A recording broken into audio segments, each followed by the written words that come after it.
Hi, you guys. Welcome to Needing a Meeting. My name is Carol. I'll be your host today. And today we're going to be reading again from the Smart Recovery Handbook. And we're in chapter 5 and in managing feelings. Yesterday we talked about irrational and rational beliefs. And today we're talking about emotions. And so I'll just start reading until people start showing up. Managing feelings. Strong emotions are an inevitable part of the human condition. You can learn to reduce unhealthy negative emotions, unhealthy because they make us want to behave in self-defeating ways, and even change them to healthy negative emotions, healthy because it can get us help us get what we want for ourselves in the long run. There he is.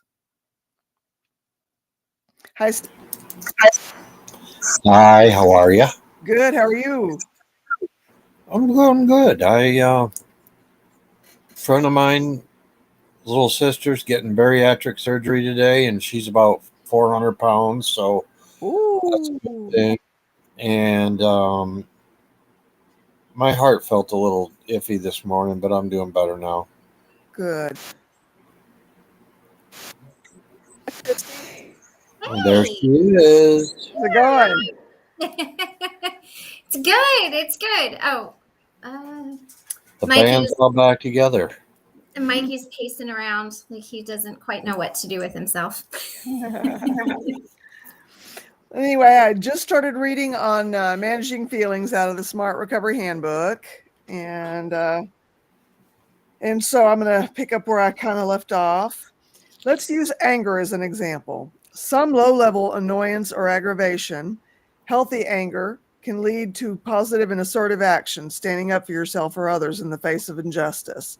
Rage, unhealthy anger, can be dangerous and destructive, leading to negative and aggressive behavior. And I guess we covered that a little bit before we even got into this part yesterday.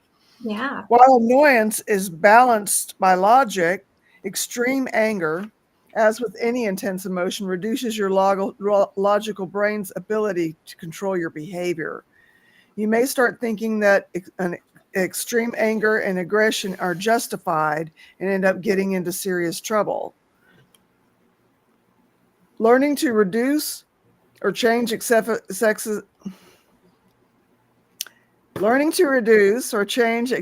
emotions will make it easier to change how you act. Tool, the ABC for emotional upsets.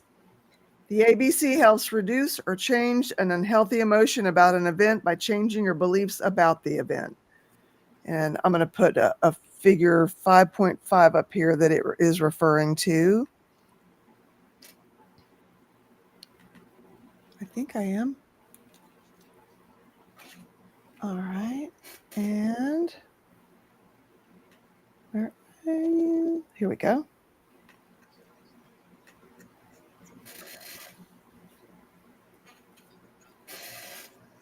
Okay.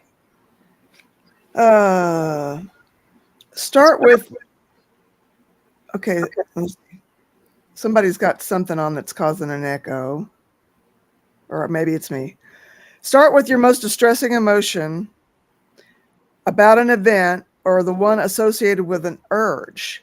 It's important to deal with just one emotion and one emotional goal at a time. Find the C and A. Initially, you'll find the emotional and behavioral consequences at C. How do you feel, or how were you feeling? What to do, or what did you do? Emotions do not just happen on their own. There is always a situation that accompanies an emotional problem. We call this the activating event, which is the A.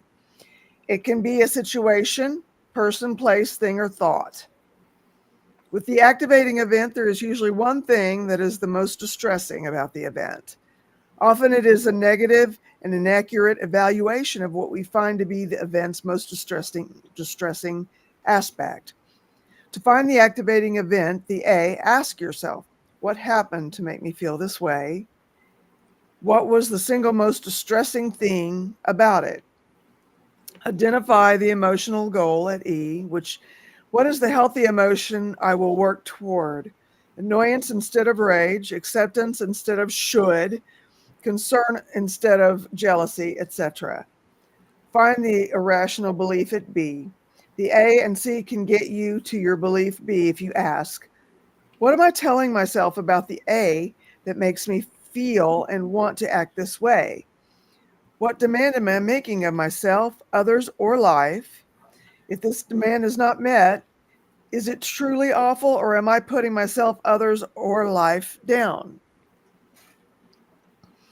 Disputing your irrational belief and find helpful belief at D. Dispute your IB using your DIBs. Turn your IB into a question. Your answer will be your new rational belief. It's his fault I feel this way. Are my feelings his responsibility? I just know she's cheating on me. Do I have evidence that she is? If you find an irrational, huh? Oh, okay. If you find an irrational demand at B, show yourself that the demand is unrealistic. I accept I may not believe instead of I must succeed is the irrational demand. I know I can't control her behavior is the rational belief. Instead of she must be nicer to me, the irrational demand.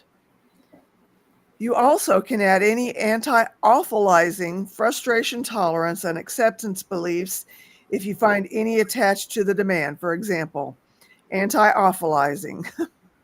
Good things do happen to me is the rational belief instead of nothing good ever happens to me, which is the irrational belief.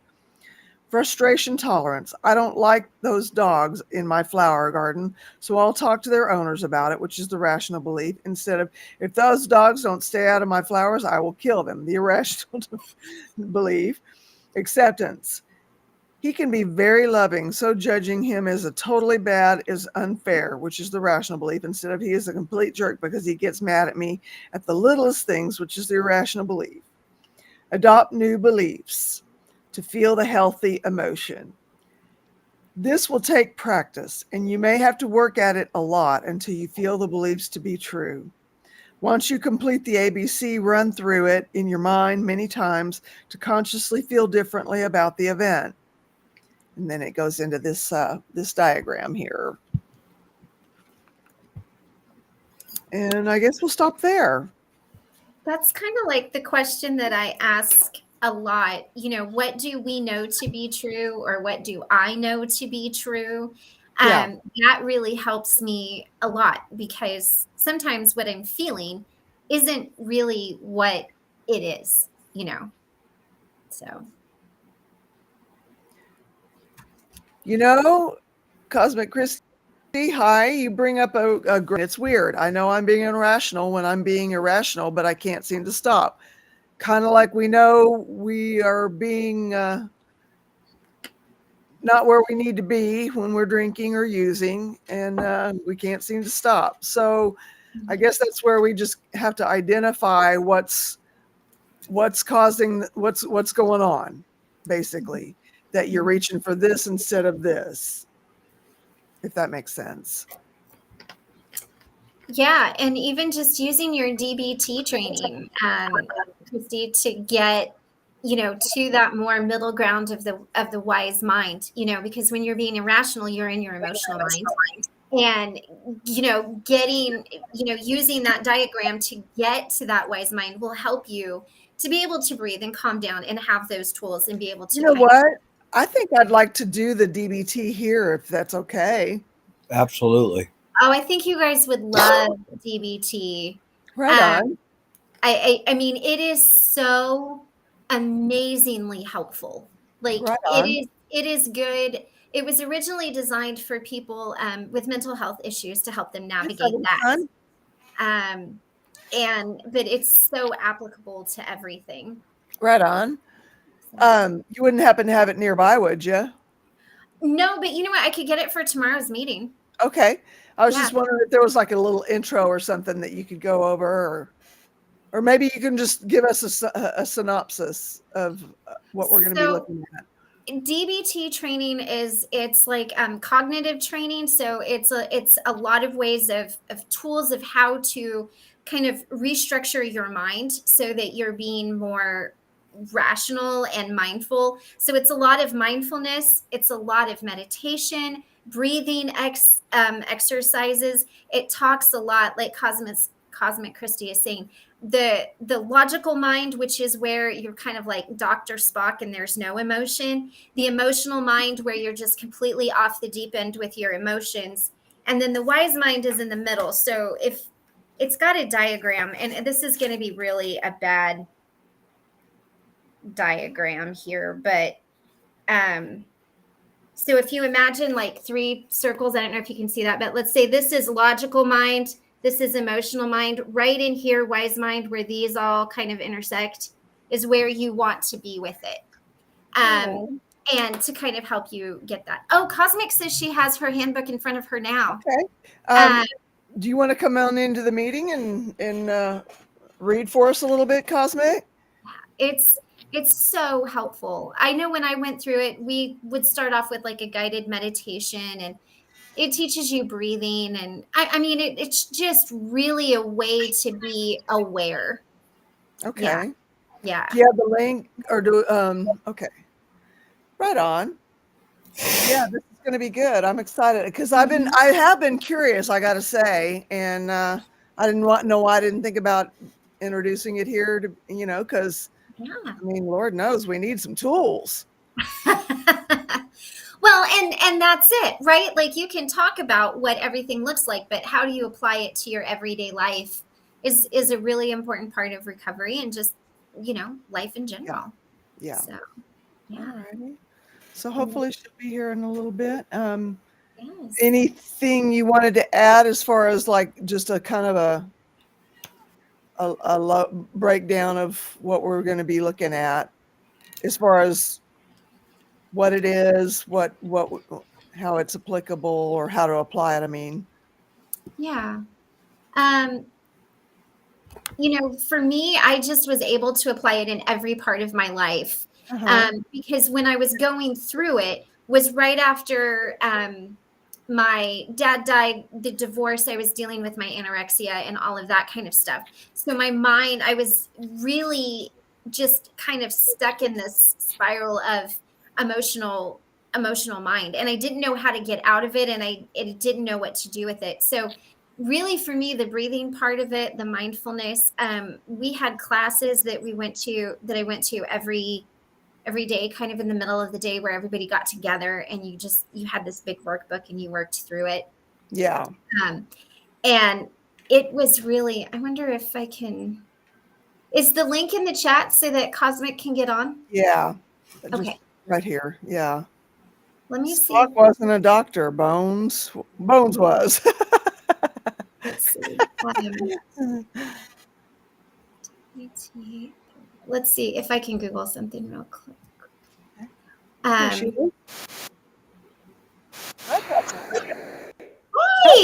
Hi, Christy. Hi, is this working?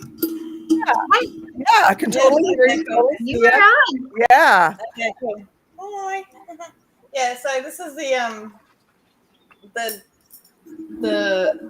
what Christy was showing. Okay. Okay. So it's like I think I'm backwards, but yeah, this is the reasonable mind, the wise mind, and the emotion mind. And when you're in heavy addiction, you tend to be in the emotion mind. Yeah.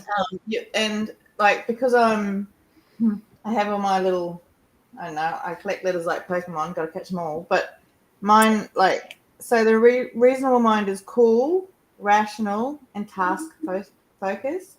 Mm-hmm. And when you're in reasonable mind, you are ruled by facts, reason, logic. Sorry, I'm not very good at reading out loud.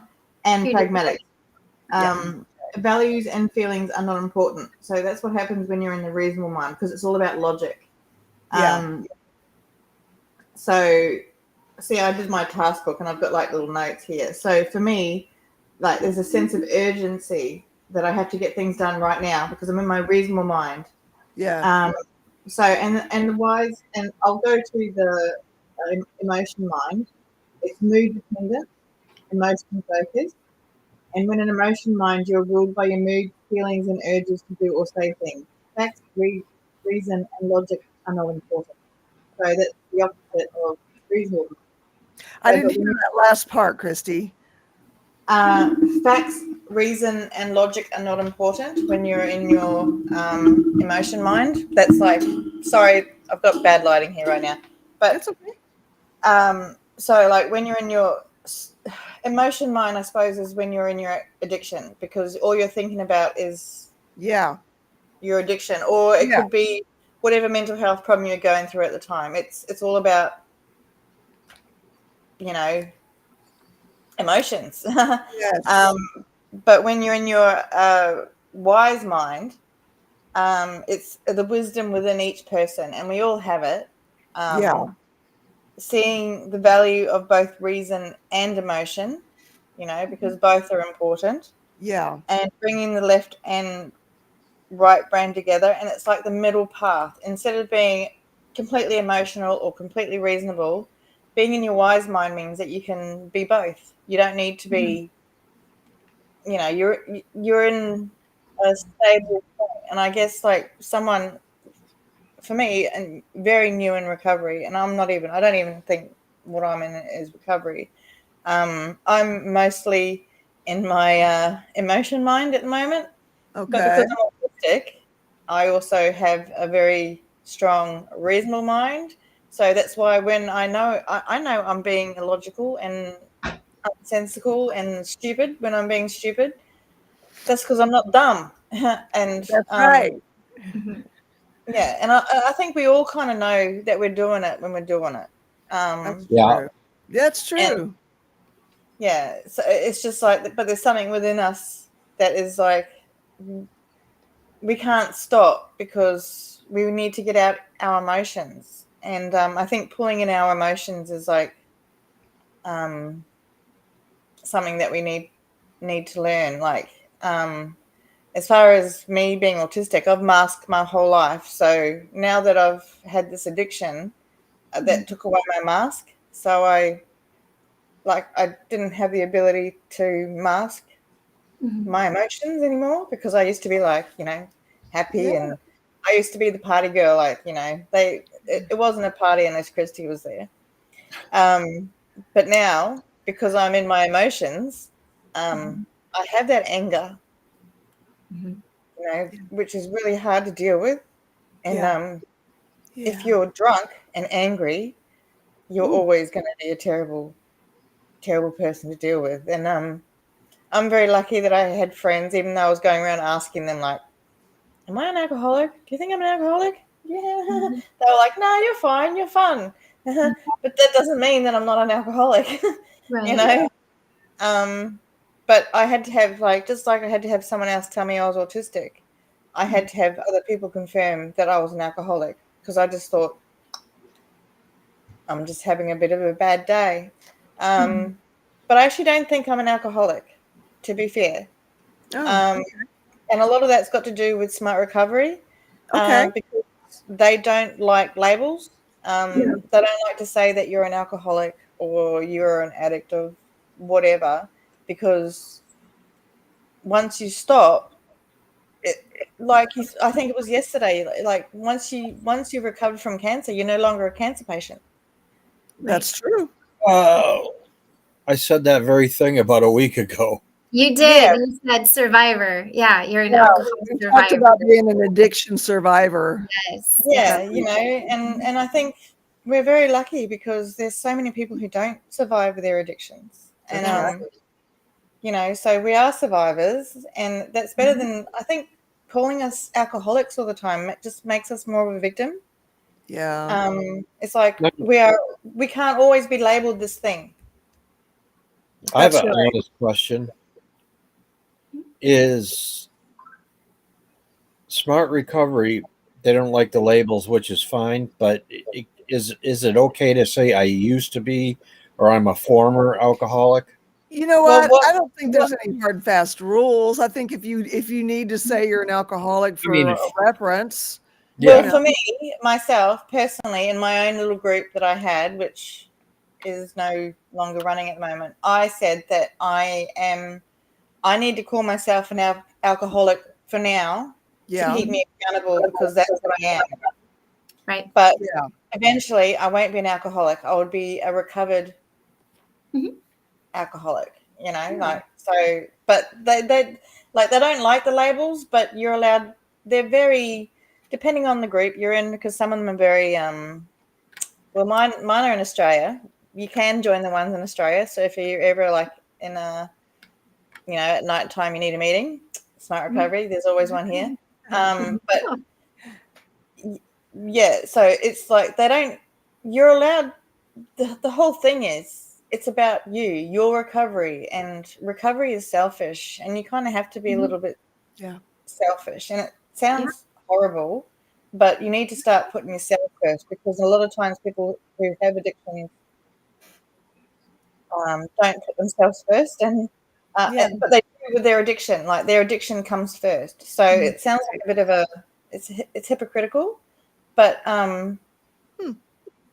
in a way, like, when you're addicted, you are putting yourself first, because you're putting your addiction first. Yeah. Above all your family. Love everything. Yeah. Like, my ex used to steal from his parents and to go get his whatever it was, like, that's selfish. But like, if it was to be, recovered, that would be him not being selfish, but he doesn't realize he's got a problem, so I don't think that's ever going to happen. But it's just, you need to be selfish. You need to put yourself first as far as recovery, without being, what's the word?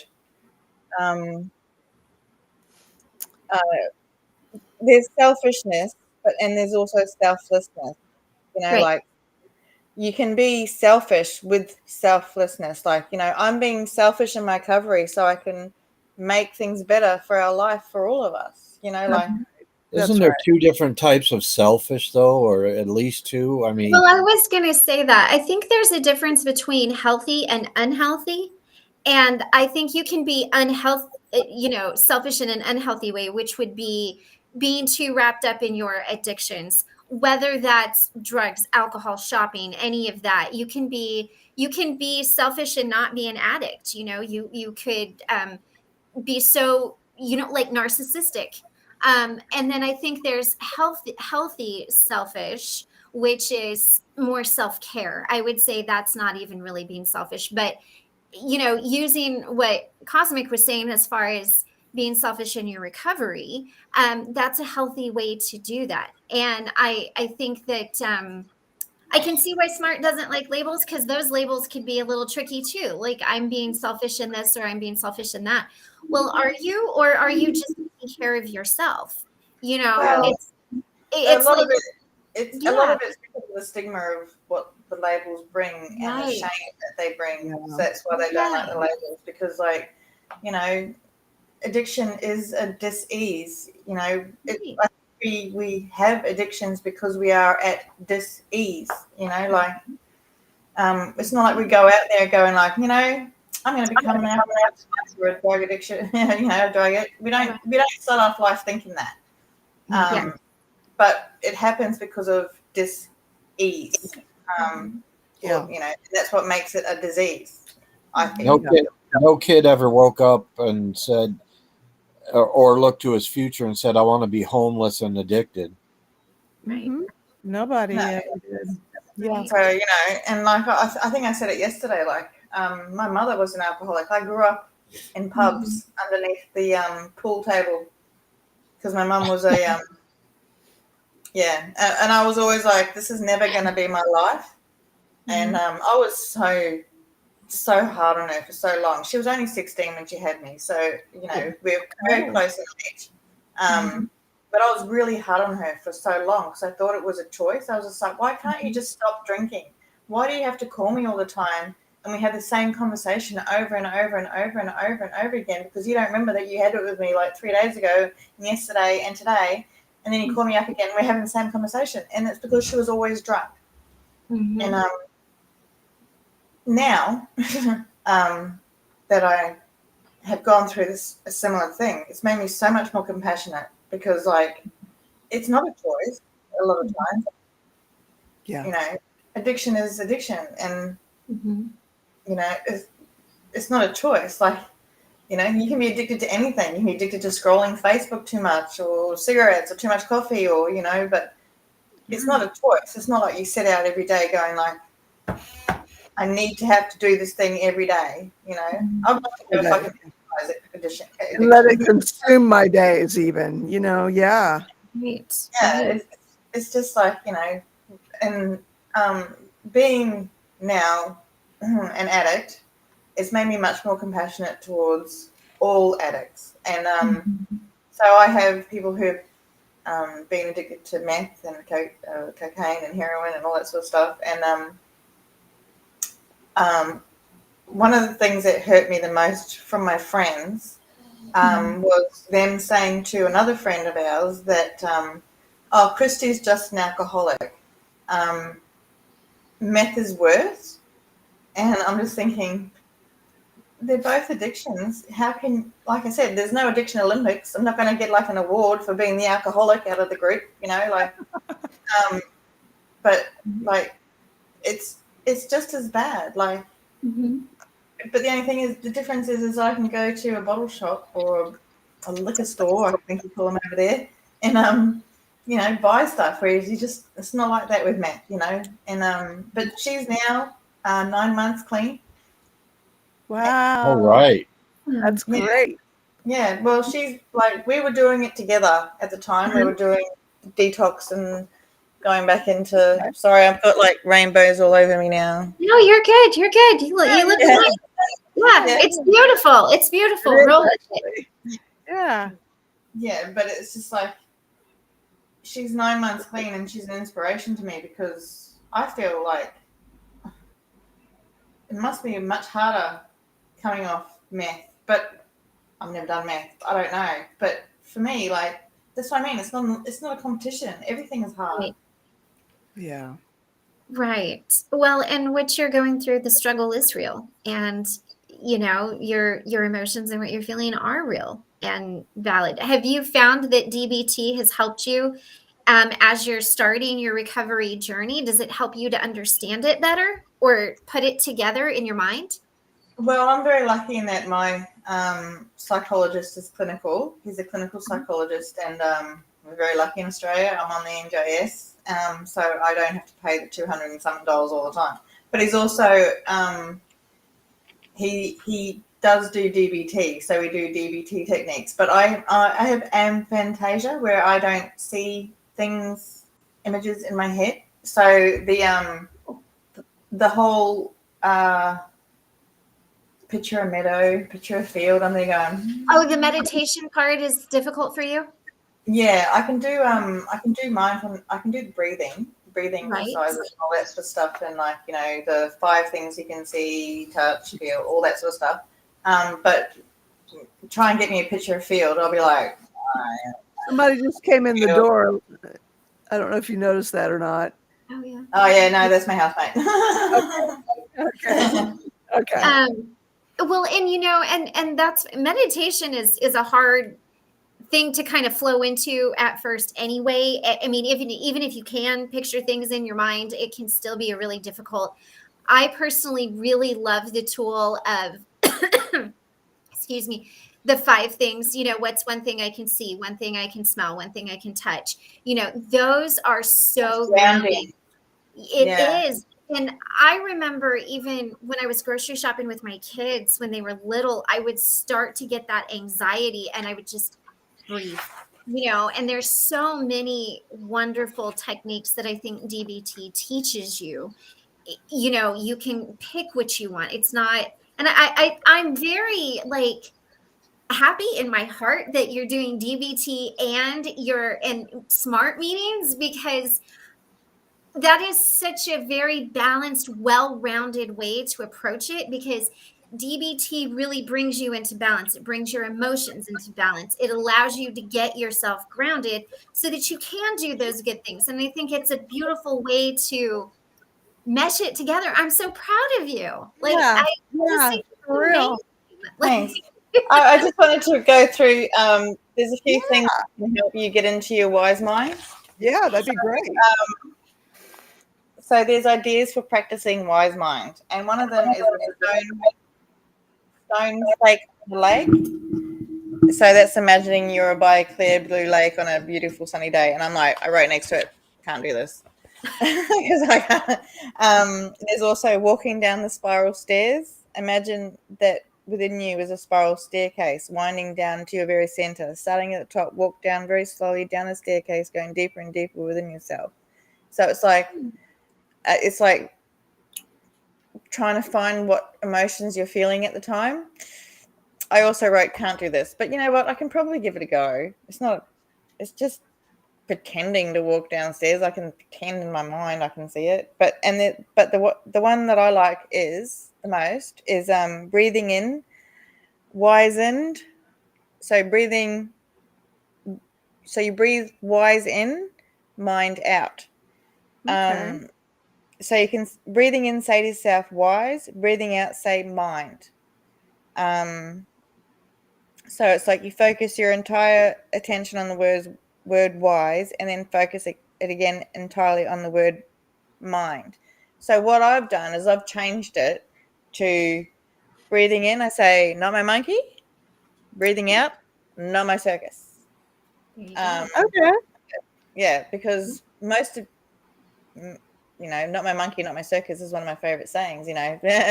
not my monkey, not my circus. So what I've done, instead of saying mind, because I'm like, this is so boring, I'm like, not my Yes. monkey, not my circus.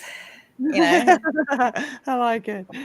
Yeah, that's one of the things. And also, you can ask your wise mind for a question, and generally, you breathe out and listen to the answer. Okay. But do not give yourself the answer. Do not tell yourself the answer. You listen for it. And it says continue asking on each in breath for some time, and if no answer comes, try again another time. And a lot of that I think is like that's part of the cognitive behavioral therapy part of the DBT is like changing your thoughts. And if you can't find anything, just it's okay, it's fine to decatastrophize and come back to it another time. Yeah. I think a lot of it's like your first thought is the right thought, is how I've always figured things. Like, Wow. if I think it, then that's generally the right one. And it's like your first instincts are the right instincts.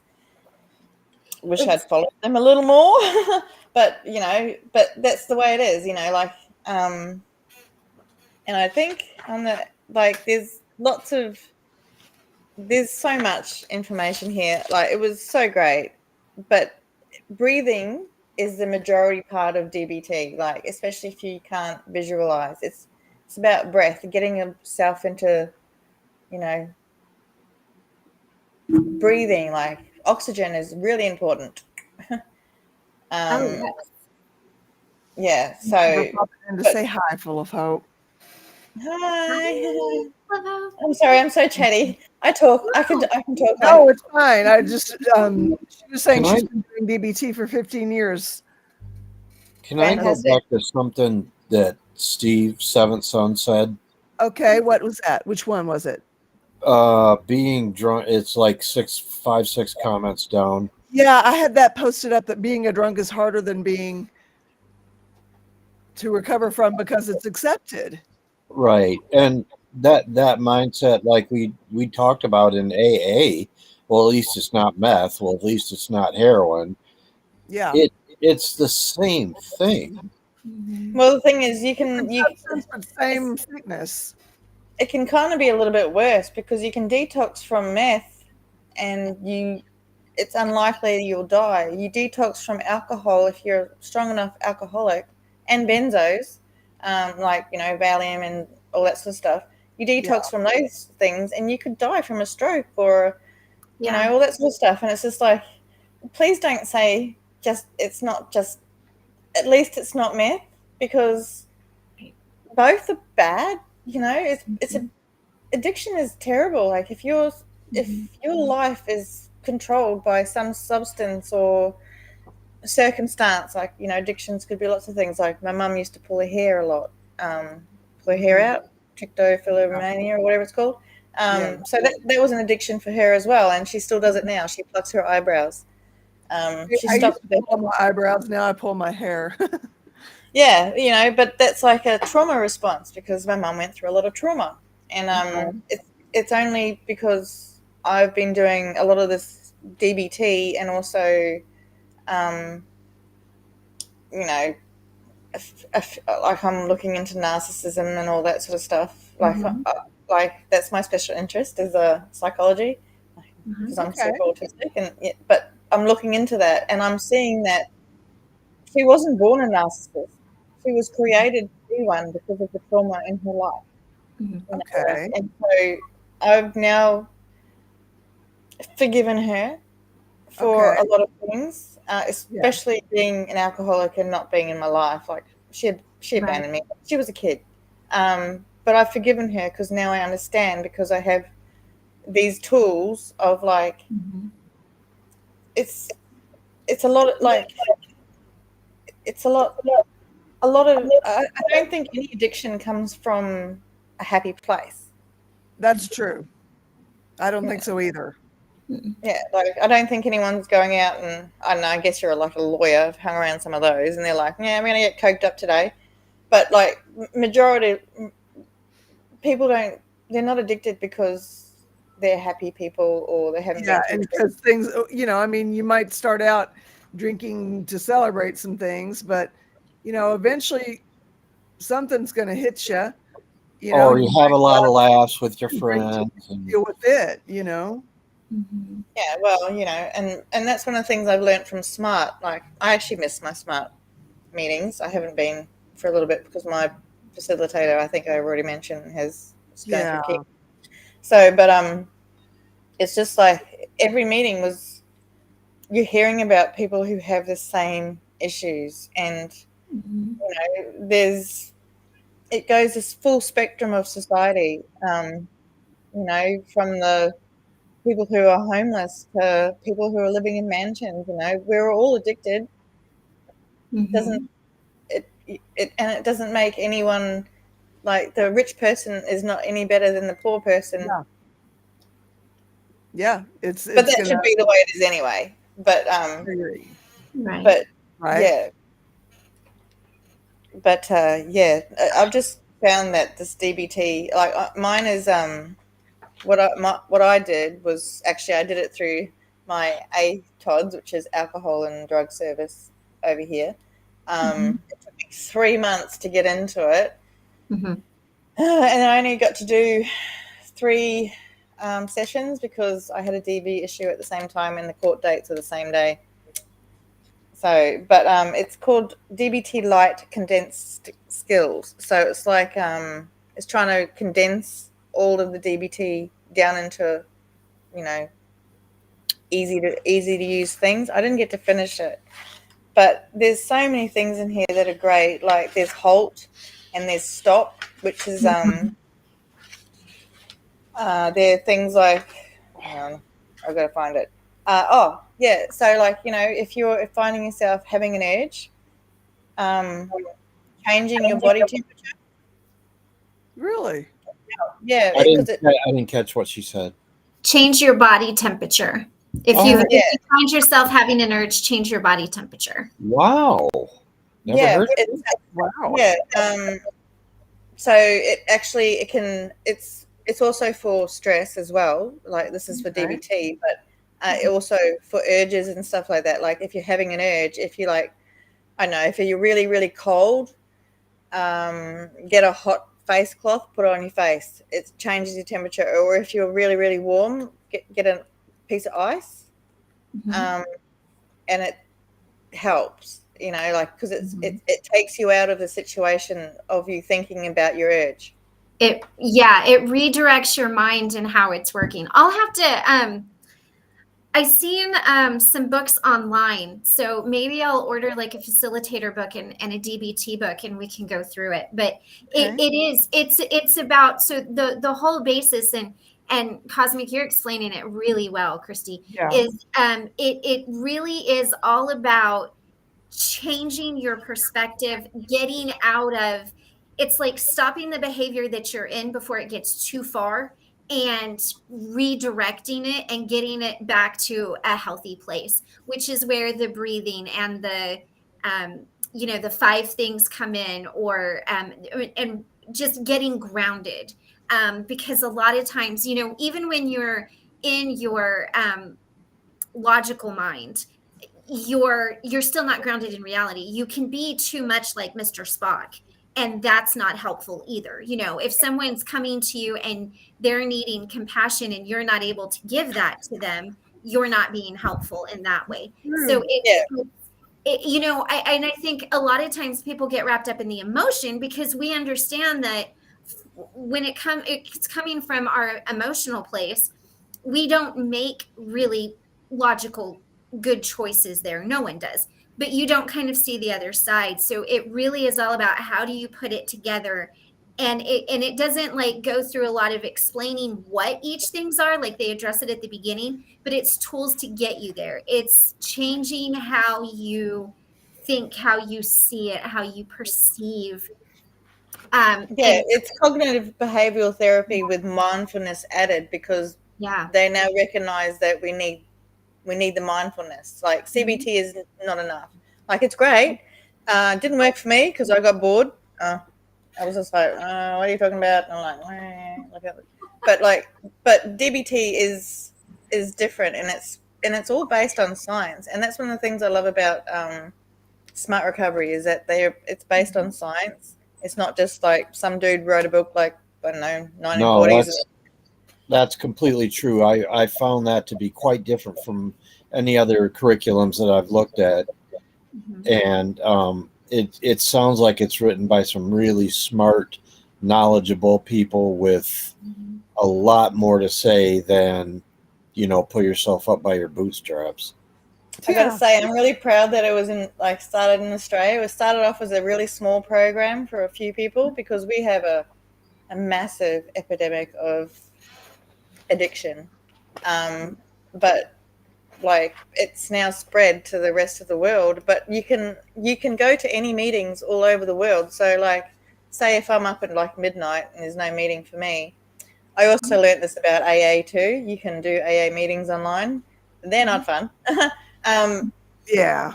But so just say if you're like in the middle of the night, you need a meeting, you can do a meeting in Australia, or I can do one in America. Like, it's not bound by, country lines. Like, and sometimes I've been to like American meetings and like, y'all are just like us. Pretty much. A drunk is a drunk is a drunk at the end of the day. Yeah, like, I was just like, Rich drunk, poor drunk. Right. It's the only difference. It's funny because, like, Australians are known around the world as, I'm not even Australian, I'm from New Zealand, but we're also the same. Like, if you ever seen Monster Warriors, that was my life. But it's just like, we're known as the fun, happy, drunk tourists, and yet you go to Bali, they all hate us over there because we're horrible drunk tourists. Like, and it's just like, because that's our culture. Right. Yeah. Like, drinking is our culture. Like, when I finished detox and I got out of hospital, I drove to AA because I had to keep continuing with my stuff. And this is before I started Smart Recovery, and I counted 17 different advertisements for alcohol and 4 pubs in the 20 minutes it took to get me to my AA meeting. And I'm just like, any wonder we have an issue, Right. Yeah. And I had to stop counting, because after that I was just like, oh, if I keep counting this, I'm not going to go. It didn't work. I, as I said, I went back to drinking, and but a lot of mine is situational. As like, we do, if we are given half a chance. Yeah, well, I will take any excuse to be like, you know what, I'm having a bad day, I'm having a drink, and or I'm having a good day. Actually, no, to be honest, I don't think I ever feel like a drink when I'm having a good day. Really? Not anymore. Yeah. Okay. Yeah, Okay. but yeah, I'm not sober. I wouldn't say I would consider myself to be sober, as Why is in I'm still. I would say I'm in lapse mode, Okay. because it's only a relapse if I let it continue. Okay. Yeah, Okay. and a lot of that's got to do with stress and you know. Is there tools in DBT that can help you deal with stress? Oh yeah, a lot of it's breathing, but I live without. I'm not allowed to talk about it too much, but I live at such a high level of anxiety all the time that I'm always on edge. I'm always waiting for someone to come get me, basically, and that's all I'm allowed to say about it because I'm legally not allowed to say anything online about my situation. But Okay. yeah, I'm always waiting for something to happen. So like that's, I think it's not an excuse, but I think it might be kind of a reason why it's continuing is because like it's either Valium, which I have, my doctor gives me Valium, or alcohol, and they're both pretty shit, but they do take away the anxiety because I live at like most people's anxiety is about here. Mine's up here because I'm at severe risk without Mhm. going into details. Like so I'm always living like and all this adrenaline and cortisol is not good for your body. Like it's not good for your heart, it's not good for your brain. Yeah. Um Yeah. yeah. So but it's just like but my situation is, is worse. I survived. I'm here. I'm alive. That's right. That's right. And we're so glad you are. Yes. Yeah. So glad you're here. We are. Yeah. So I'm very sorry for talking so much, but I have lots more in my DBT book we can do another day.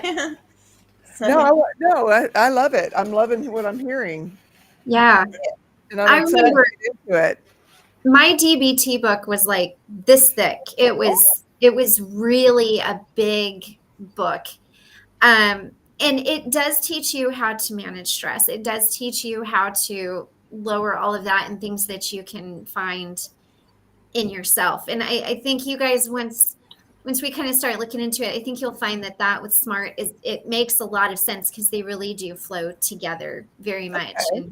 Right on. I'm pretty sure SMART uses DBT techniques Okay. because a lot of the things that they use, like the HALT, like the hungry, angry, lonely, tired, stressed, Mhm. so HALTs, or the 4Ds, like I've explained before. There's a lot of things that they use that are DBT related. It's all about bringing yourself back down to grounding and realizing that urges tend to only last about 15, 20 minutes.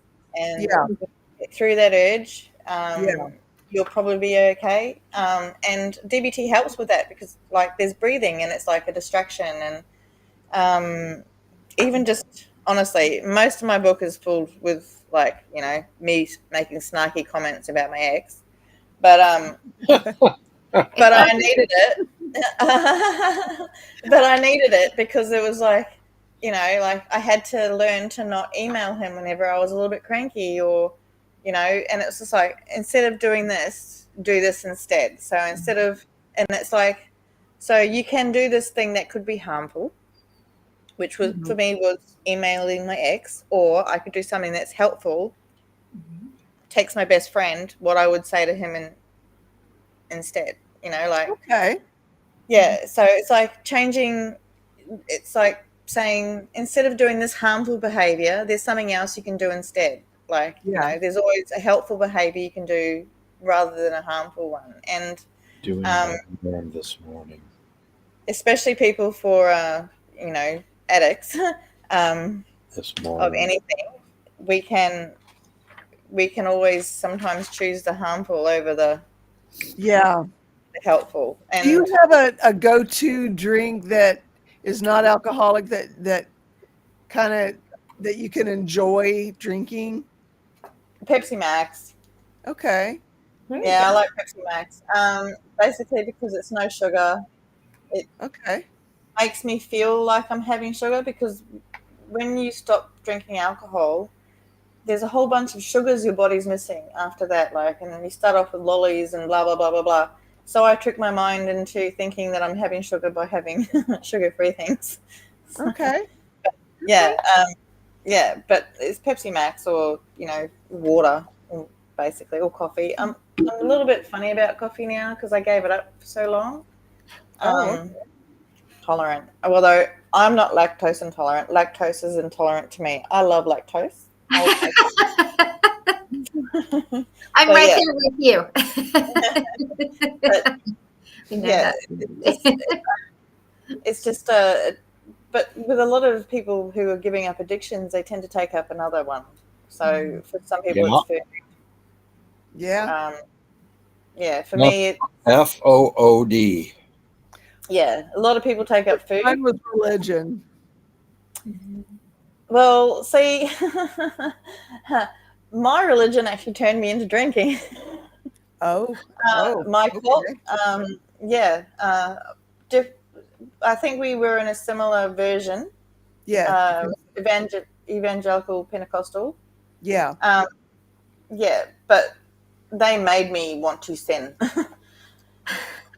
So, because I'm just like, all right, here you go. Like, and they're sitting there doing their fellowship stuff in the afternoon and having their little chats about each other. And because I'm autistic and ADHD, I can kind of hear multiple conversations going on at once. And all they are gossiping about people and what they're doing in their marriage and all that sort of stuff. I'm like, you know what? You're all mad.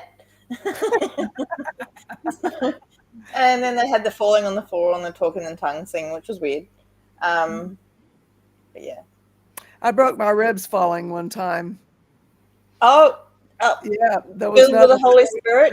You fell over.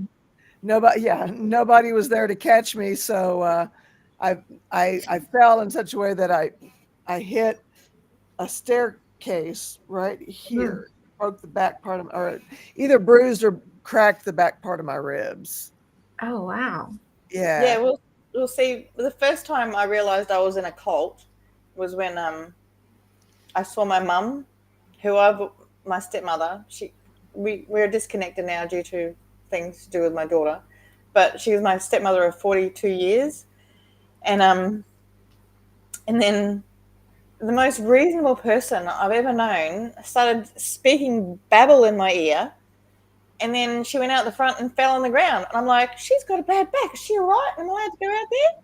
And they're like, no, she's fine. She's just filled with the Holy Spirit. And they put like a blue silk cloth over her. And they're like, and they're going like, I don't know if I like the situation I'm in right now. It was, yeah. And they also, they're worse than Q as far as their conspiracy theories. Yeah. Can I jump in real quick? Yeah. Candy said, "That's good to hear, Steve. You look a little pale. I saw you wince and got worried. I am wincing because I'm shifting my weight in my chair, and it's just killing my knee. I'm doing these pre-op knee exercises, and my knee is just throbbing, and every time I shift my weight, so that's why I wince every time I move." Oh. Ouch. Do you have like ice packs or Yeah. heat? Yeah, they only work so long though. Yeah. Although I have this amazing stuff here, which my physio gave me. It's called Fizzy Cream. Not an advertisement, but you can rub it on. It's got like it's kind of like deep heat, but it doesn't smell so bad. If that makes sense. Oh. But this is for joint ease. Yeah. Bless you again. Thank you. Yeah. But it's full of like these creams work amazing. And I've been through a car accident, and I go to physio twice a week. I start my taper tomorrow for my blood thinners. Okay. I start my taper off of them tomorrow because you can't be on blood thinners and have major surgery. Yeah. Right. So, so is this for your knee? yeah, it's a knee replacement. Vicky gets bigger bags at Big Lots. She said I called her because I thought. Sorry, guys. So that's a week from yesterday, so 13th, whenever that is. Okay. Well, I it's mean, closer for me than it is for you, the 13th. yeah, So it's the 14th for me. Bless you yeah. too, Candy. I'm I'm sorry going you're to, going through all you are. yeah, losing Love you, Candy. losing a friend is horrid. Mhm. And being in the life, we've all lost somebody. Yeah, I have to indeed. say, I haven't lost anyone from addiction. That's amazing. Wow, Wonderful. Yeah. that's But great. I've been I've lost people from other ways, mental health, Okay. but not addiction. Yeah, I haven't because I have to say, like, I've been so good my whole life because I'm like sitting on the verge. Like, I don't know if there's a heaven or a hell, but I'm gonna do as best as I can just to make sure I get into heaven. Except for when I went to church, they made me want to sin. But anyway, but it's I've never lost. I don't know anyone who's died from addiction. Everyone I've known has died from either cancer or mental health issues. Mm. Um, I and wish. maybe addiction is part of those mental health issues. I don't know because you don't know until they tell you. You don't know what you don't know. That's true. Right. I mean, I certainly used, the things that I did to manage mental illness, um, Yeah, self-medicating is the thing. self-medicating. Yeah, I did that, Yeah. Well, I know that my I've had two abusive partners. I call them Slappy Happy 1 and Slappy Happy 2. Oh Humor. my. Yeah, so Slappy Happy 1, he ended up getting into meth. I didn't know because I'm very innocent. I walk around the world. I barely pay attention to anything in life. But I didn't know that he was on meth, and Wow. I didn't even know about meth. Like when people called crack, I thought that was cocaine. Oh, they call it ice over here, meth. But yeah, he was smoking it, and he got more and more violent the more he did it. And Wow. yeah, and it's just like I like to say, I lost my teeth to meth, but I didn't take it because he smashed every one of them out of my face. Oh my gosh. Yeah, Is and he this is still is he still in the is he still in active addiction as far as you know? well, I left him in 2012 and I had to Oh, run, as in I had to leave. So 2012, as far as I know, because he still keeps messaging me and blaming me for his whole entire life. oh, I'm like, dude, it was 12 years ago. Get your shit yeah. together.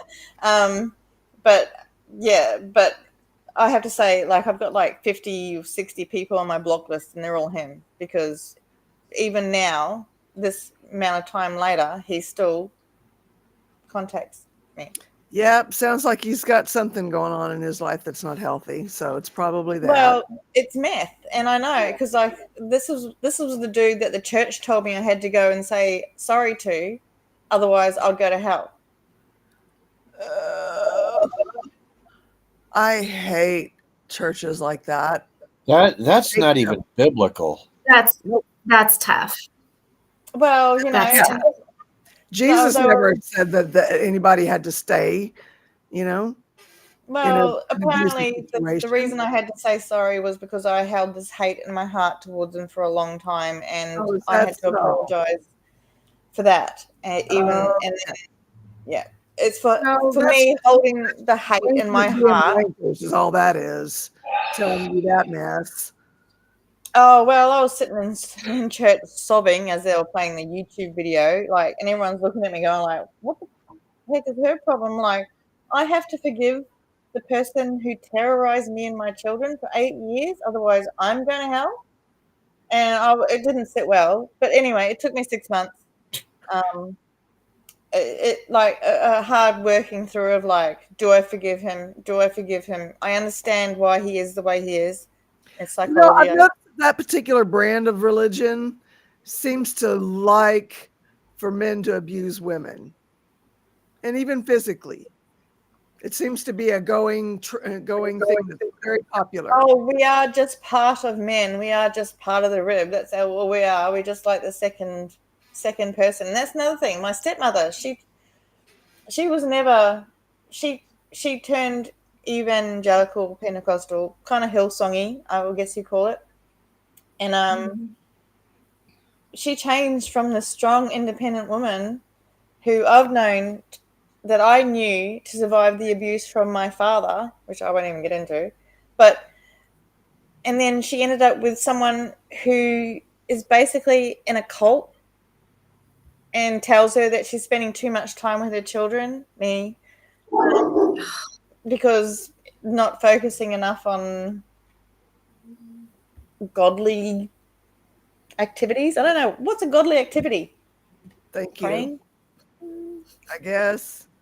And you know what's funny is the people that say that that's the way you're to live your life, they don't do it themselves. They don't Well, do that's it. the thing. Their lives I are know very about my mum. careful and I know about my mum. They're not doing that. Yeah, well, that's the thing. Like, I know her. I've known her my whole life. And here I am just thinking, like, you're such a hypocrite. At least I go around telling people what I am. You know, like when I first meet people, I tell them exactly. I give them my big red flag banner because then they have a choice as to whether or not they associate with me, because I have a lot of red flags. One, right now, I'm a recovering alcoholic. I'm also BPD. I've got ADHD and autism and blah, blah, blah. So I have a whole bunch of different things. Yeah. But I feel like people need to know that before they interact with me so that they have a choice, because and you haven't wasted any emotional energy or investment in them just for them to turn around and haul ass out of there. yeah, I'm exactly. sorry, but Like, that's I feel like reality. everybody needs to know who everybody is, because then you get to know whether or not you want to associate with that particular person. And the thing is, most of the time, people don't tell you who they are. Like, they show you who they are, but they don't tell you. Like, me and Dr. Phil are not I'm not a fan of Dr. Phil, but the one thing that he's ever said that's always stuck with me is, like, when people tell you who they are or show you who they are, believe them. Yeah. Well, I forget the author, but there was an author who said people are least like themselves when they're talking about themselves. Huh. And I tend to lean that way more than Dr. Philly. Dr. Philly. Yeah. Allegedly. Well, Maya Angelou said that thing, believe them the first time is how she worded it. When they show you who they are, believe them the first time. Yeah. And the thing is, I'm always like, yeah, but maybe it's me. Maybe it was because I did something. Maybe if I just love them enough or do whatever they want enough, they'll change. Thing is, I've come to learn that unless you want to change, you won't change. And because I know I've changed, I feel like everybody should have the ability. Yeah. I've But seen people change. yeah, well, same. Like, my mum's changed, my sister's changed, my kids have changed, everyone's changed. We're not all the same people, but unless you want to change the behavior that is causing issues, say if you're perhaps an angry, violent type person, or other things, if you don't recognize that that's what you're doing, you're not going to change behavior because you don't see it as wrong. That's right. I'm not even the same person I am when I started this chat room. Right. Yeah. Well, and there's a lot of different trauma, but sometimes I think, and I'm going to be very mindful how I say this, I think religious trauma can be very hard if you are in a situation that is not maybe what it's designed to be, And it can, especially as a woman, it can really affect you and how you see yourself and how you feel you are allowed to react in relationships and things that are expected of you. And I know a lot of women who deal with that. And it's a very difficult thing. And so if you're dealing with that on top of being in a cult, on top of seeing these things that you've seen that could be very much described as traumatic. I mean, somebody speaking stuff into your ear and throwing themselves on the ground that you've never seen. And, I mean, it can really add a lot to it. And it just adds an extra layer of recovery that you have to work through. Yeah. And it is hard, but it is real, and that's where, I think things like SPTV and things like that, where it shows how do you come out of that? Like you can know it's there, but how do you come out of it? How do you heal from it? How do you work through it? Yeah. And I just want to say, I think you are so brave, Christy, because you've got a lot that you're working through, but you know what? You're showing up and you're being here and you're doing it for yourself. That's right. And I think you're doing all of the right things by SMART and DBT training, and this is what I tell people all the time when I try to help somebody, is I say, you don't pick up from the tornado or the hurricane when you're in the middle of it. No, right? True. You try to survive it. You've got to get through it. Yeah. Once the hurricane is done or the tornado is done or whatever is done, then you take a breath and you look around and you start with the thing that you can start with. You don't immediately start rebuilding your house. Yeah. Right?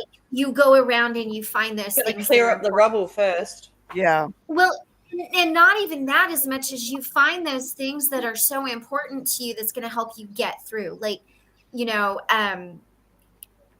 your grandma's coffee cup, or if I went through something traumatic, I'm hunting this thing down. You know what I mean? Like I love that. So but and I think giving ourselves permission is a really big thing, and we have to give ourselves permission to just get through the tornado or hurricane or tsunami, whatever that looks like for you.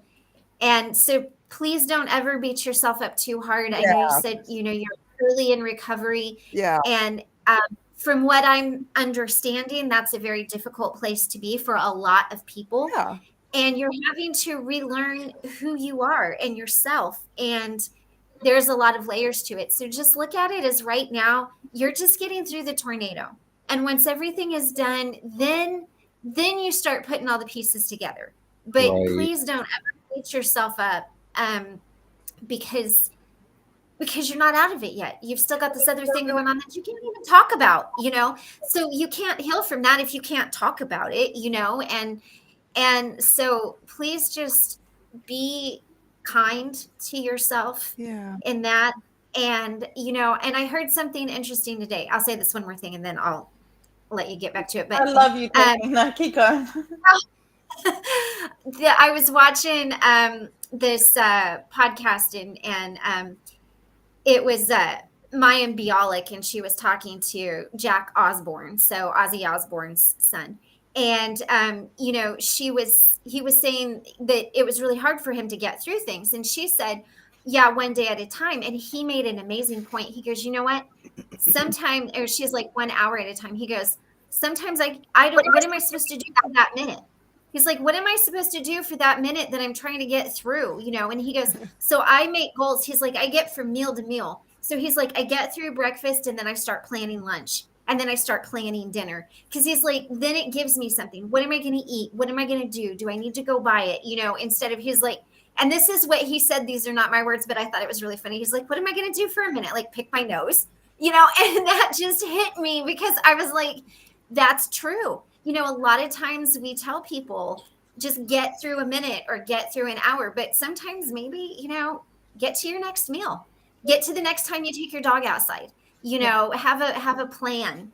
And, but there's a lot to unpack. And the one thing I want to say too is every single one of us are healing every day as we go. Even the ones that seem the most healed and the most together have nonsense going on behind the scenes that nobody knows about. And you know, you never know what somebody went through to get to where they are. And you're going to have an amazing story at the end of this. Yeah. And all of these things that you have and all of these things that you're dealing with, they're just going to be, one day you're going to be sitting there inspiring somebody else. And I am so confident of that. I And am too. you're going to be like, look, you know, I remember when I was early in recovery and I was doing all this stuff, and this is what I did, and this is how I did it. And journal it down and write about it, because there's another reason why I love journaling, is because you know what, in 3 months or 6 months or a year or 2 weeks, you can go back. You can go back.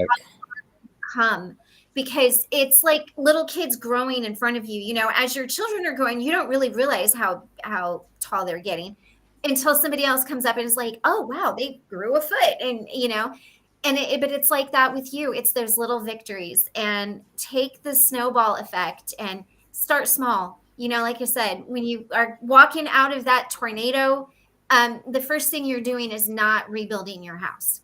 You're finding your clothes. Yeah. You're finding those important things to you. Yeah. You're finding the stuff that you need to get through. Rebuilding the house, you know it has to happen, but you don't have to deal with it in the moment. And Yeah, there I know for me, steps that are more important first, like surviving. yeah. You don't have to Well, you don't have to pick through the debris till you're ready. Yeah. and I know for me, my mind is very logical. It's very like, and so it constantly spins when I'm in an emotional state. It is spinning, trying to figure out the answers, and the answers might not be there. I mean, you just literally might not even be able to have those answers at that moment. But like my mind just, it spins over and over and over. I have bees in my head. Yes. It's like my head Yes. is buzzing and I can't. I call it. I have mind bees. Yes, I know exactly what you're talking about. And it's you trying to, your body is trying to get to a place where it's safe. And it's doing that by trying to think it through. And you don't always have the answers. And so another thing I learned that I had to do that was hard as hell, y'all, I'm not even lying, was give myself permission to not try to figure it out. Because even though everything will get figured out, you can't figure it out sometimes in that moment. And you have to just sit down and go and just realize, like, look, I can't.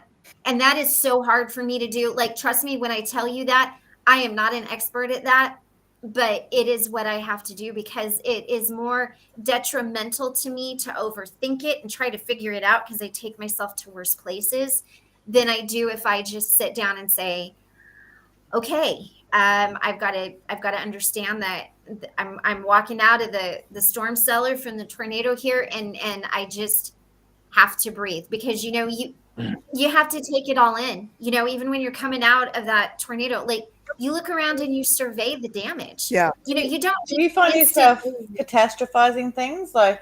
Yeah. Sometimes, yeah, because catastrophizing, like one of my therapists has said, making like, it worse and bigger in your mind than it might actually be. Yeah, like there's a catastrophe scale of like 1 to 10. Like 1 is like you're all right, 10 is the world is on fire and gonna die, and you've got to try and place whatever you're going through on that catastrophe scale. And in a large part, when you're in the moment, it's always 10. But when you think about it a little bit later, it's probably like around 2, 3, or maybe 4 even. You can have a solid 9. Yeah. You know, you can have a 7, 8, or 9. And that's real. And that's why for me, asking what do I, you know, just breathing and say, what do I know to be true in this moment? Like, and that's what DBT really taught me too, is what do I know to be true? Not what do I think is true? What do I know to be true? And when you ask that question, it really makes you stop. And it's just like, Steve, I'm going to use you as an example. When your heart was so hurt and broken over everything that the people had said, you know, and I said, what do you know to be true? And then you're like, well, maybe not that. And it changes the perspective of it. And it's not a bad thing. But to me, it's a very solid way for myself to use those tools to kind of say, okay, here, get into that wise mind. Bringing yourself back to the truth rather than what your emotional mind. Then your perception, right? Because perceptions aren't always true. No, they're not. We see things through flawed eyes. And for the Generation Z people that are listening out there, we used to have these things called encyclopedias. I read the whole thing when I was 7. And what was just said in 5 minutes was an entire volume of encyclopedia on this subject. It just shows you how damaged I've been. No, it shows you how far you've come. Yeah. Well, I have to say I love your name, even though it's spelled different. I know. It always confuses me when people are like Christy. I'm like, oh wait, not me. Cosmic. I've got no choice to love my name because half the people here are yeah, right. You're like Steven Seagal.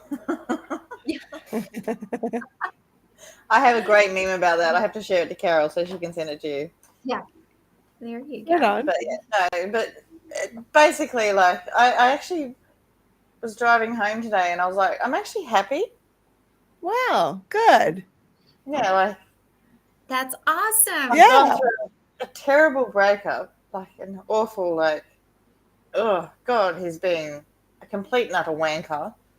Sorry, I should probably not say that. I love that word. No, go on with your bad self. Yeah, no, but he's been completely awful, and here I am trying to be reasonable and let him have his stuff, and he's not coming to get it, and so it's dragging things out, and it's just like, it is what it is. He's doing that on purpose to have control.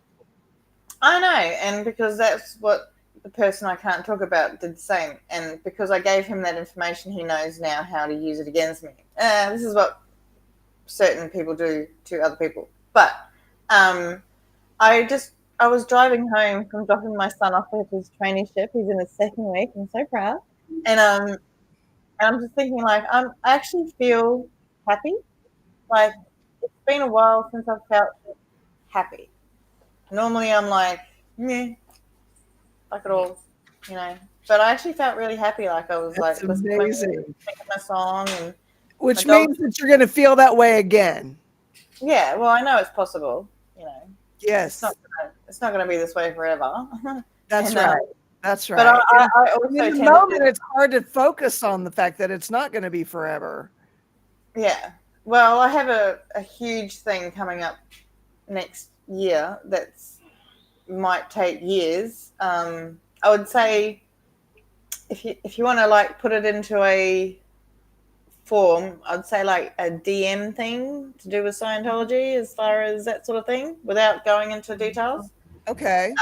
Yeah, so I have to do that next year. So that's huge. It is.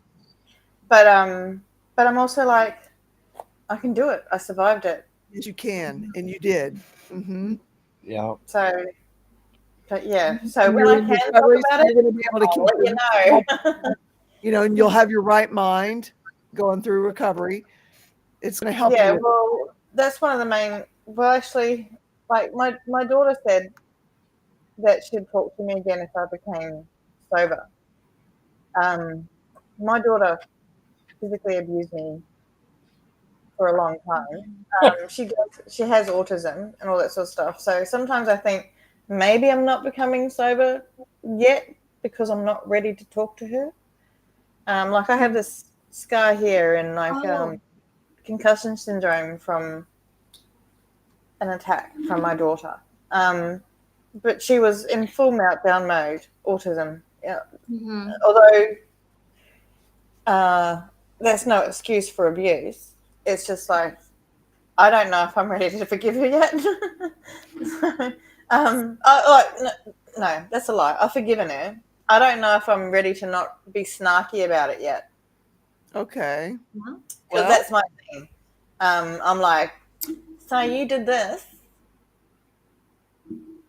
Mm-hmm. Yeah. What are you going to do about it? How are you going to fix it? You're gonna like pay for my, because I'm like that. I'm snarky as, and I can't help it. Right.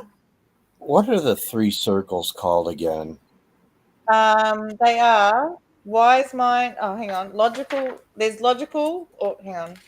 I think it's logical, rational. No, it goes reasonable mind. So there's two circles. Yeah, So it's reasonable mind and emotion mind, and in the middle is wise mind. wise mind. Okay, that's one I couldn't think. This is so stupid, but I keep thinking of Simon and Garfunkel song. People who are breaking my heart, people are shaking me, shaking my confidence daily, and in the middle you have Cecilia. That's how I think about those three. I love that song. Hey, That if is a that's good how it song. works for you. Yeah, no. Well, that's but how I it's like, picture those. All I need to do is be with Cecilia. That's where I want to be. That's where you want to be. That's but where she's you want to be. breaking your heart. Have you not listened to the words? Hey, I love that she'll shape up. song. She'll fix herself. But yeah, no. Thank you. I felt like I've had a meeting, and I'm really sorry I've taken up so much of everyone's time. No, I'm glad you were here, and thank you for sharing. Absolutely. That's why we do this. You're exactly why we do this, for this very thing. Yeah, well, I do have a whole bunch more I can go through as far as, although I'll have to flip it around so you can actually see the words. But there's so much in here that is so good. Mm-hmm. And like, distress intolerance. Distress tolerance. That's what you were talking about yesterday. Like, Okay. Oh, yeah. I was or Christy was. no, you were Okay. through Okay. the handbook, the Smart Recovery Distress. Okay. Yeah. Now I have to go back and read it. Yeah, there's like distress tolerance, and there's so Okay. much because a lot of us don't have much tolerance for distress. We just, That's true. well, me in particular, I fall on the floor and I'll cry. If we did, we probably wouldn't have ended up in addiction. Yeah, exactly. Right. And I have to say, I only really realized. So I had this really terrible incident happen in 2017, which I won't go into. It's very triggering, and I don't want to trigger anyone. And so from there, I felt like is when I become an alcoholic. Okay. Because up until that point, I'm like, I'm not going to be my mother. But this thing happened that was so terrible that it was just like, I got to drink my life away. And and it was me losing my stepfather in a very tragic way. Yeah. But so I feel like before that I wasn't an alcoholic because I tried really hard not to be because I didn't want to be like my mom. Right. I tell her all the time, me and you, we may have similarities, but we are not the same. Turns out we are the same. Yeah. But I don't feel like alcoholism has been a part of my life, but I feel like because I've got genetics, mum being alcoholic, her mum being alcoholic, my dad's mum being an alcoholic, that's 50% likelihood of becoming an alcoholic. And then there's also all these other predispositions that I have, like BPD and autism and like all these mental health issues. So like it's like I was always destined to become an alcoholic, and it just kind of feels stupid. I don't believe that because I became one, and I'd have to go back 2 generations and split it in half to find alcoholics. So I think it's something that we fall into. Well, Yeah. they have shown that nobody starts out, as a kid saying, "I want to be a drunk when I grow up." Yeah. I And know when there's you're going to college, nobody's going to college to become a drunk. Yeah, well, but it's Yeah. just like there is a genetic component there. There is. And it could not. It might not be for alcohol, but it's a genetic component for addiction. For In general. addiction, I do believe that. I do too. So Yeah. like, if I was like someone like my mother, I would be like, at least you're not on meth. Oh no. But then that's disregarding everyone who's got an addiction. That's right. That's What right. about the guy? What about the guy who gets out of bed at 3 a.m. and goes and turns on his laptop and looks at things that no one should be looking at, and that's just that's no different than meth or alcohol. He's setting himself up for a completely, unrealistic expectation of his significant relationship, and yeah. Well, the thing is, you know what? Smart recovery also helps with that too. Any addiction, Sorry, I've got to stop throwing. I realize I'm in Australia. Any addiction, any type of thing that you feel you can't handle, they have. It's for all of that. It's for everything. It's not just. Yeah, it's for behaviors. Yes. Yeah. Yeah. So, and I find a lot of them that, like, because I actually found NA meetings more. I like them more than the AA meetings. Interesting. When I was in detox. Well, they had better stories, and also they were also less judgmental. Like,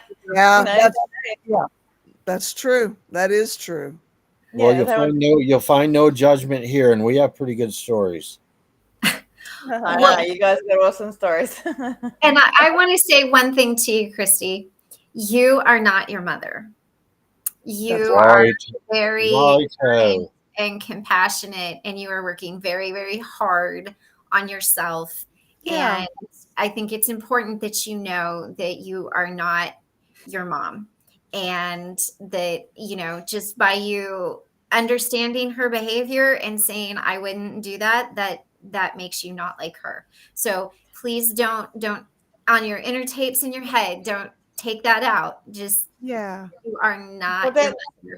I have to say, my mother is an amazing person, awesome human, terrible mother. Okay. It happens. I mean, not everybody's 100% bad, and not everybody's 100% good. That's right. Exactly. And my kids probably say the same about me. That slices it right down the middle. She's been an all right mother, terrible person, but I've done my best with everything I've got, and so did my mum. And that's and also she lives by the beach in New Zealand, so she's very lucky. And I'm just there going, like, how the hell did you end up with this when you did all of this to us? But it's also like, oh, is that a trigger for me? Oh, is that a trigger? Oh, yeah? Yeah. How in the world did this person who's still doing heroin have a house on the beach, or have a Harley Davidson, or that gets me in the bad circle. Yeah. Yeah, that's your emotional mind. Yes. My emotional mind. Yes. Makes you wonder, what their drug of choice gives them ability to be able to do that they might not be able to do were they not in active addiction. Yes. How they have the Harley Davidson in the house by the beach. They probably have it because they're killing. Like the best thing to happen to the other people, that that's not to say or whatever, I'm happy my mum now lives by the beach and all that sort of stuff. I'm glad she's having a good life. But because if I wasn't, what sort of person would you make me be? Like, my joy is seeing other people's joy. Like, I love seeing people win lotto. Like, I'm like, oh my God, it's so exciting. Whereas, like, people are like, why didn't I win lotto? I'm like, at least they won it. I don't enter it, so I can't win it. You've got to be in it to win it. But it's just like, it's just my joy is seeing other people's joy, and so I'm happy that my mum. You're a better person than I am. Well, I'm happy that my mum's got what she's got, but she doesn't recognize what she How lost. fortunate she's. Yeah. Like, and her not being, and like, because I've got a sister as well, and both of us have extreme issues because our mother abandoned us.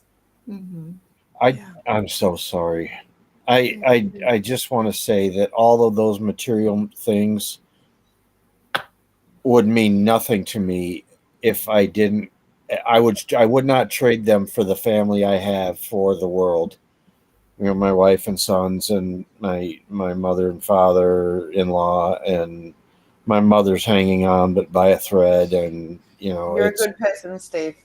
Yeah. Because for a lot of people, the material is what matters, and for my mother, because she's gone through the trauma that she's gone through. Not my story to tell, so I won't say it. But she's gone through intense trauma through her entire life. Now she's got this safety. It's just like she brags about it as if like she earned it. She didn't earn it. Someone gave it to her. And it's just like, but I'm glad that someone gave it to her. So like, it's a struggle. It's like, yeah. It's very hard to separate the person, like we'll just use me, like Christy the person as opposed to Christy the mom. And like, it's good that you can be happy for her. It's also important for you to know that the things that you're feeling around what she did is very valid, and it is important. And the one thing that I always say too is, you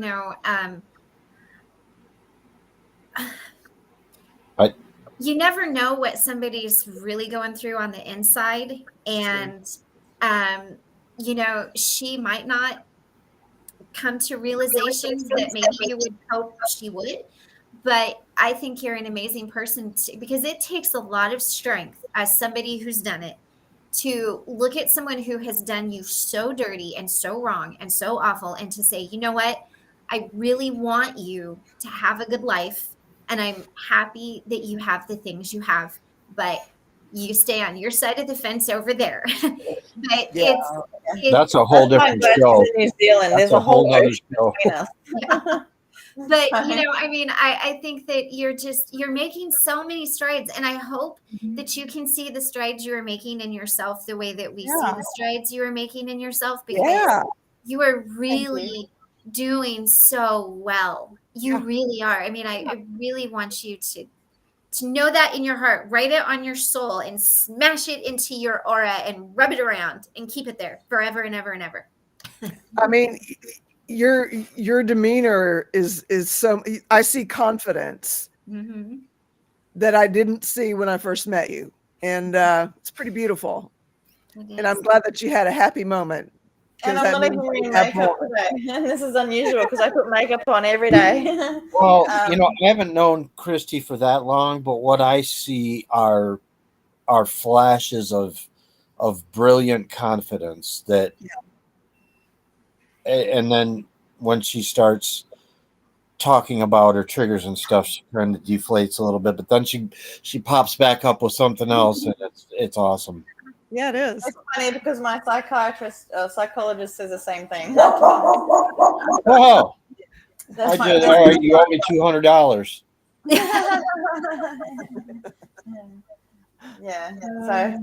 But thank you. This has been great. It has been good. And I'd love to go through some. I'll have to write out some. Something because there are some things in here that I think is really relative to the smart recovery and what this channel is about. And DBT is probably EMDR was another one. I've heard of that. I couldn't do it because I'm like, she's trying to make me follow her finger, and I'm like, oh look, there's a fly over there. So yeah, I'm just like, I don't have the attention span for it. But EMDR is also really, really good. But DBT I found has been the most helpful for me. Well, good. Because it's so much like smart. Like I actually sat there one time in one of my smart recovery meetings, and I was like, so I'm going to do a little bit of a discussion. And then I told them all about the DBT things. So, because I just think it's great. I think it's great, and I think everyone's got access to it. Seven Son Steve says, just as your daughter is not you, Christy, you aren't your mother. You are uniquely you, and you're doing some good work here. You really You're are. Cecilia. It is good. I'm so proud of you. Thank you. Sometimes it feels weird to get validation because I haven't had it very much, and it's just like, thank you for being proud, but you don't need to be. But like, I appreciate it. Yeah. Well, it's foreign to you. You don't know how you're supposed to feel when you get it. Yeah, I'm like, thanks, cool. Yeah, that's okay. Thank you. Yeah. You're very welcome. I just want you to know, I'm sure I speak for the three of us. I just want you to know, because it is important to hear validation too. Yeah. absolutely. It is. And, there are many things I like to watch on Facebook and, YouTube. But as soon as I see this, I'm like, notify me. I'm trying to be here. Yay! There's people like SPTV is such a huge thing right now. And I am like, so psychology is my special interest. Scientology as a cult is my hyper focus right now. It's like I've been in that. I haven't been able to indulge as much as I used to, but yeah, I'm a big SPTV addict myself. Oh well, mainly it's because I can't go watch my particular cult stuff because it's too triggering. So I watch. Same. I watch. Yeah. So I watch that because it's like there's similarities that don't trigger. That's right. Are not, and I can hear that are not triggering. I can't speak for the two of you in the Pentecostal Presbyterian cult thing that you guys are involved in, but I look at Pentecostal. Yeah, evangelical Pentecostal. But I look at Scientology and I think how can so many smart people be so misled? It can happen to anybody. It can happen to the smartest person on the planet. Well, Carol was saying yesterday it's like a frog in boiling water, which is actually a myth. They will jump out. I'm sorry, I'm science-based. But it's just like you get used to something. They indoctrinate you into thinking that these things are okay. Like are normal. Like this is the norm, and this is the culture that you're in, and this is the norm. Yeah. Yeah, so it's like all right, a new culture for you and a new norm. That's Tequila. Her name's Tequila. Yeah, Tequila Sunrise. But yeah, no, it's just like, you don't start off a relationship. I'm just talking about, say, DV. You never start off the relationship thinking like this is how it's gonna be. And I suppose it's the same with cults. Like you think and going like it's all gonna be good, it's all gonna be helpful. Yeah, like helpful. Like, like I joined my particular church after my incident with my stepfather, like, because the first thing I screamed out for was God. I'm like, well, maybe I do believe in God. And then I went to church, and it wasn't my particular type of church. Like, I wish I had gone to like Anglican or United or something where they did normal music. Yeah. But they did like this rock music, and like, there's one particular song called it's a Hillsong song called, it's about stars, like 1 million stars, and like that got me, that because I played that day, and that made me cry because they were like, one, it was a church acknowledging that the universe exists, and two, it was like still that song to me is special, but Yeah. now I think of it in a different way. Like Yeah. it's not like it's what got me in. It's the music and the, like it's a That's tribal right. thing. Music is I it does lull you. The music, like the music in the church that I would go to, would go on for a half hour. Sometimes there'd be one or two songs that go on for a whole half hour. Yeah, it's like tribal. They're like Lull you lulling into you this into false like sense of security. yeah, yeah, in Hillsong's case, I think it was a conscious effort to do it that way. well, the one I was might have been too. I won't even get you started into what I think about Hillsong because the current pastor has been investigated for Yes, I watched the documentary on it. Brian Houston. Yeah, Yeah, started in New Zealand. You know what? Australia, they can keep him because they steal everything else. But yeah, it's just like the music. It's tribal and it does something to you. It's like any good music. It can move your spirit, move your soul, and that's what they do in That's these it. particular That's right. churches. Like That's it's right. not like hymns. You can go to like I don't know an Anglican church and they can sing old English weird songs, and you're there going like, all right, when is this going to be over? But like with Hillsong, it's like it gets into your soul because it's like it's drums and it's different, it's tribal, and that's what they're doing, and they're doing it on purpose. Well, Yeah. and Steve, I wanted to say too, part of the reason I think is because when people do go through trauma, religion is something that a lot of people turn to for, when they're looking for answers, and you're at a very vulnerable place, and it's really easy. And part of, and going back to the tribal music, like Native Americans use the drum beat to do a lot of things, and the reason that they do is because of the heartbeat, and it really like changes how you feel. So as far as somebody getting into something like that, if you went through something traumatic like Carol did and like Christy did, and you're looking for those answers and you knock on the wrong door, I mean, the thing is, predators can see people a million miles away. And once you've been the prey, you can see the predator. But until you have been, you can't That's see true. it. That's And true. That and is so true.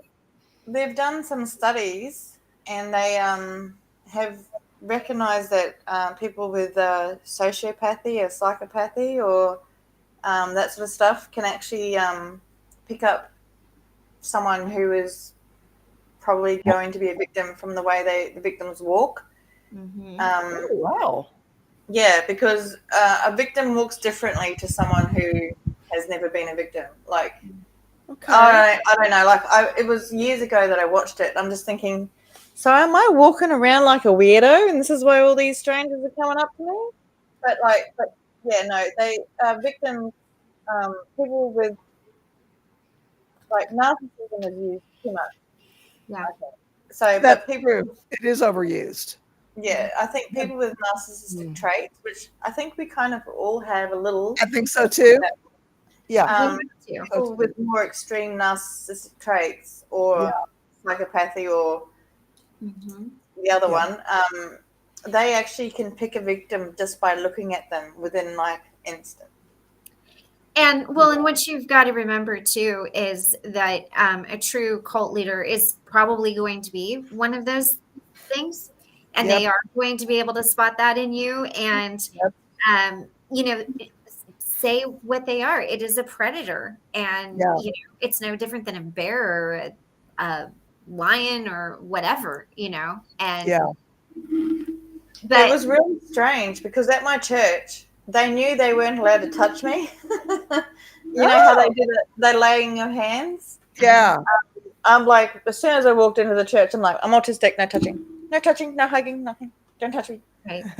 But they would do the, like, I guess like it's like Reiki, I guess, like the not quite touching me, but still sending me, still sending you the energy. Yeah. And I'm going like, oh, Oh, 'cause I just came up for the front because my mum made me, and then I had this like huge crowd around me, and they're all like trying to do the laying of the hands. I'm like, don't touch me. See, all But yeah. this is foreign to me. Well, that's probably a good thing, I'd say. Well, I agree, but like I said, I've learned more when Carol let me first come on than in years of rehab. Right Well, on. Well, thank you. That's what it's about. That's exactly what it's about, because I went through years and years and years of no recovery. So well, you're like 29 years in. yeah. Yeah. How is that no recovery? Well, I mean, as in, instead of going into recovery and really and truly working on myself, I went into religion. Oh, yeah. Okay, now, yeah, So I understand. it was a frying pan in fire situation, or fire frying pan. I don't Yeah, know. into the fire, into the fire. I just Yeah, no, I created one understand. addiction and created a new one in my life. Ancillary recovery. Yeah. What's Well, I'm still trying to get Ancillary recovery. Oh, I'm just trying to get addicted to gym. There you Just go. because I just like walking, but like I don't like walking when there's nowhere to, like, I don't want to walk around my street. Like, I know my street. I've seen it. I So understand. I need a goal. So I go to gym, and I hate walk for like 20 minutes. right on. I Well, call it good. hate walking because I count all the Ford Rangers going past because they're the one who caused my car accident.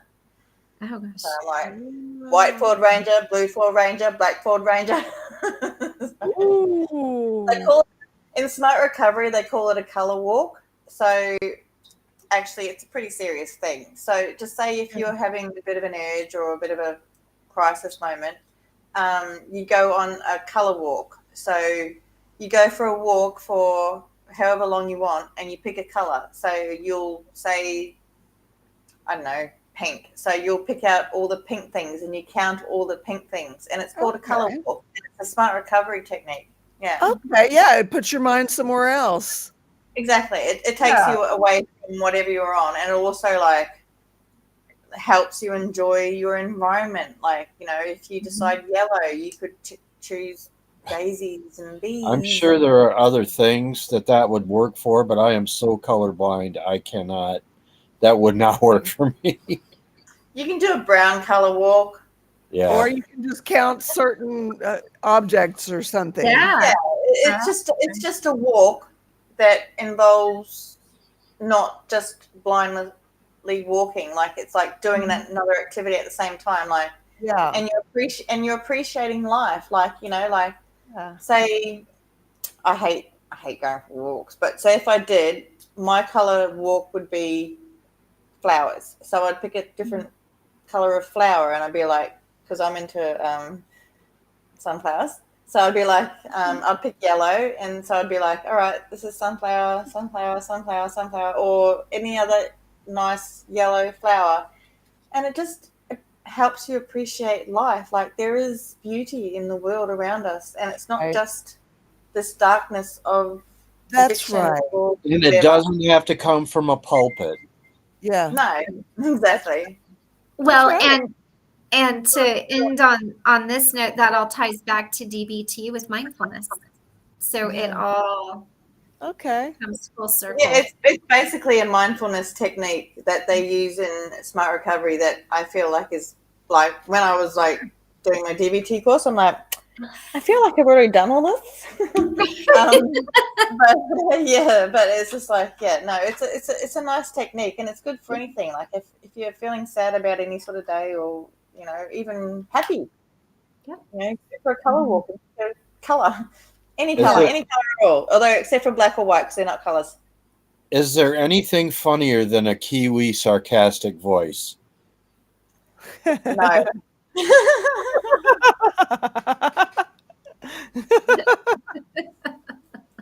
Like I could get so Kiwi on you right now, like chur, bro, how you going?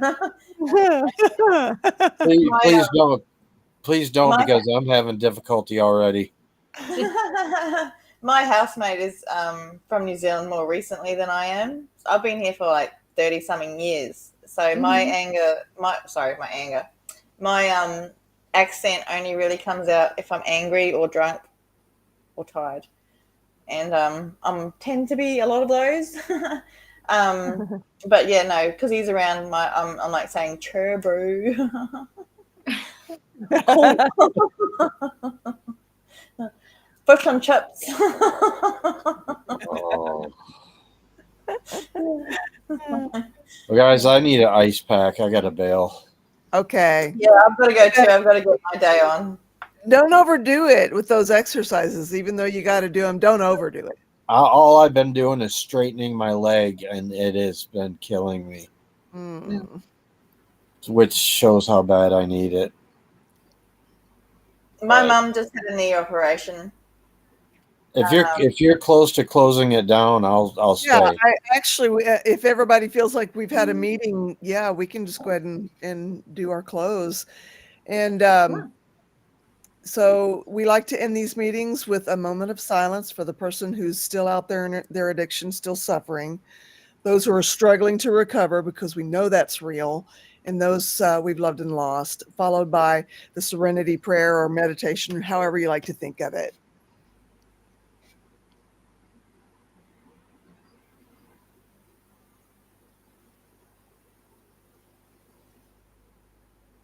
Grant me the serenity Grant me the serenity to accept the things I cannot change, to accept the things I cannot change, courage to change the things I can, courage to Courage change to the change things I can, wisdom to know the difference. the wisdom and to know the wisdom. difference. I That's all. went back. I went back and tried to listen to the live with me and my wife, and I said to her, "Do I sound like that? Is that my voice?" Because it sounds like my nose is this big. No, it You never doesn't. sound. You never sound. I hate. Nobody likes the way their actual voice sounds when they first hear it. Eventually, Oh, it was horrible. I might turn that off. It's science. You don't sound the same in your head as what you sound. When That's you talk. right.